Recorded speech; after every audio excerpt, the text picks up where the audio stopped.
The photo that is being shown right now, a line of these safari vehicles all lined up looking at animals. I went back to Kenya within the last 6 months, went on a safari and was in scenes exactly like this. And it got me thinking, am I actually helping the situation by paying to visit these lodges? Paying the safari drivers? Am I helping the situation, or am I actually somehow hurting the situation? And I guess I wonder your view. Is tourism part of the problem, or is it part of the solution?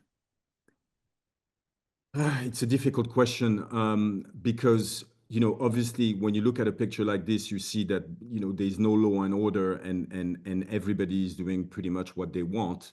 And by everybody, I mean the person who's driving the minibus or the four-wheel drive. They don't really care about where they are. They are looking at it as a job. And as soon as they see a lion, an elephant, or a leopard, they basically use their radio and they call everybody, and everybody rushes to the same place. Yeah. And it's difficult, and I've been in the situations not that long ago, and you look at the guide slash driver and you say, why are you using a radio to call everybody? And it says it's the rule. And it infuriated me. I said, the rule of who, why can we not just be here on our own and relish this moment on our own and look at the leopard and keep him, and leave him in peace, so to speak, even though we are there, as opposed to have this rush of minibus. So, most people obviously are thinking that, it's helping to be there, but I think the system in itself needs to be looked at and reformed. And the people who are drivers or guide need to think twice about their jobs in the way they do it. Yeah, yeah. I did hear when I was last in Kenya that there were some lodges that were owned by big corporations. There were some that were owned by politicians, but it also seemed as though there were lodges that were portraying themselves as a part of the local community, Maasai-run lodges. You did have local people working in the lodges. So is there a way in which this tourism industry can actually support local people, or is it all is it so skewed that it really doesn't? The system is such at the moment and has been for a very long time that, the safari business and the tourism industry, really profits only a few people. And the money trickles down, barely, basically, by, as you say, if for the lucky ones who are offered a job, to come and work in the lodge. And that's partly what's happening, is like the unmonitored dwellings that I was talking about around the national park or the reserves are there because people, come from very far hoping to get a job, right? So the most of the people who are employed in the jobs are actually not from the area. They come from different parts of the country, hoping to get a job. So in essence, to answer your question, no, I don't think the people on the ground actually do benefit from the money that the lodgers inside the reserve are making. And that's partly the problem, you see, Mhm. because then how can you tell community members from the area that they are benefiting from tourism when they are not? Mhm. So that also needs to be looked into. Yeah, yeah, yeah. You make the point, I think very directly that money is not the answer here. You don't think that this is a problem that we can write checks to solve. Yet it's a little bit hard to see an easy answer to these declining wildlife populations.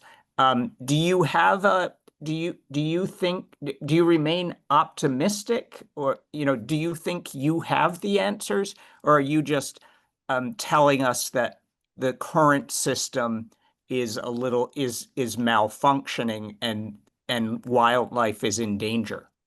Wildlife is in danger. There's no doubt about that.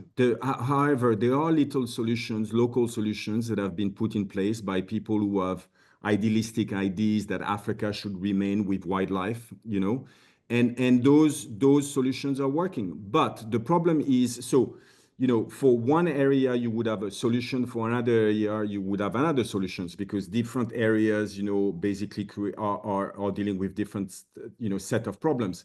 The problem, so typically people will ask me, say, so what is the solution? There's not one solution, there's multiple solutions. Mhm. Some of them are at play, and so not everything is negative. The problem is the force of progress, to use the word progress, is so strong and so unmonitored, with no political will behind, that all those little solutions that are working now, if if there is not an umbrella on top of it that basically put all those solutions together as a force to change, eventually what is working now will no longer work.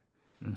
So it's a matter of political will, and what I'm saying is that it doesn't change anything to carry on giving money right now in a system that's obviously hasn't worked, because that money has been flowing to those um, to these problematics for decades now, and here we are. So and there's nothing left except the national parks, in certain parts of Africa. So what is next? So do we carry on just the system that hasn't worked by just saying to people who do not understand what we are talking, who were not aware of what you and I are talking about now, and just carry on helping the system to do what it's doing, or we put a pause, and we basically reevaluate the whole thing, and start thinking that maybe the time has come to actually talk to the local people, the community, or as I'd like to call them, the custodians of the land, who have been living there for very, very long time, who do understand what is going on the ground, and what are the possible solutions that will help for all of this to change. The problem is the international aid, to call it like that, whether it comes from Washington, Paris, London, or even Nairobi, the capital of Kenya, is so disconnected from the problematics on the ground that they are not really aware of how to change it, because they haven't been talking to the local people ever.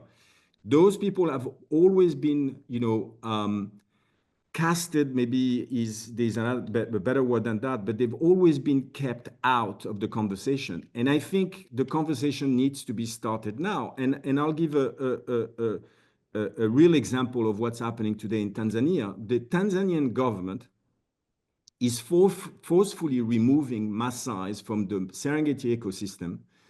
And when I say forcefully, I'm polite. And and telling them that they are doing this for conservation purposes.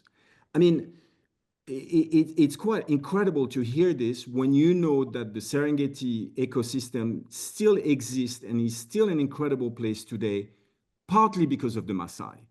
And now we are removing the people who have, just by their pure presence on the ground, been part of why the Serengeti is still alive. And so why African governments are so disconnected themselves from what's happening on the ground? Probably imperialism, cultural ways of not understanding that the solution is within rather than coming from outside.